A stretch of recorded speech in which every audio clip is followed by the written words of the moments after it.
When we went to Cleveland in 1948, the present Cleveland Harbor Light Corps was still struggling as a traditional corps. It had been one of the great corps of the Salvation Army, with a fine band and a complete complement of local officers.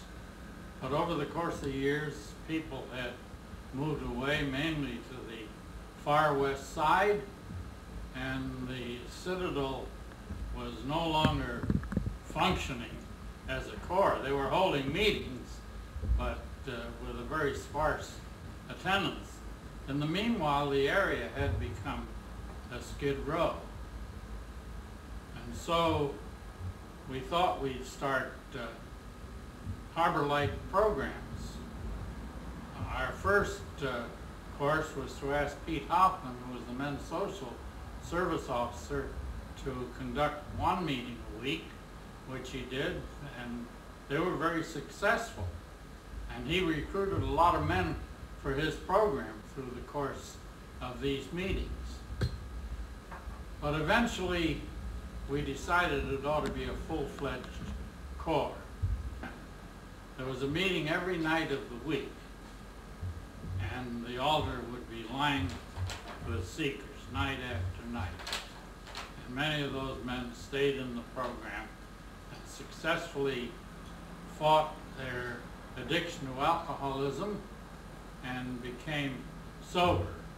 In fact, the anniversary meetings were really very enthusiastic affairs, with men testifying first to 1 year of sobriety. Then as the program continued, 5 years of sobriety, 10 years of sobriety, and so on, went on and on. And it became one of the great Harbor Light programs of the Army. Ed Diamond went to Detroit to study their very successful program and came back to Cleveland to initiate some of the ideas that were being used in Detroit. And so that was the beginning. And it's wonderful to know that that program has continued now for 50 years. It was the only appointment Ed Diamond ever had. What about the buildings, Commissioner? Did they stay in the same building that they began in?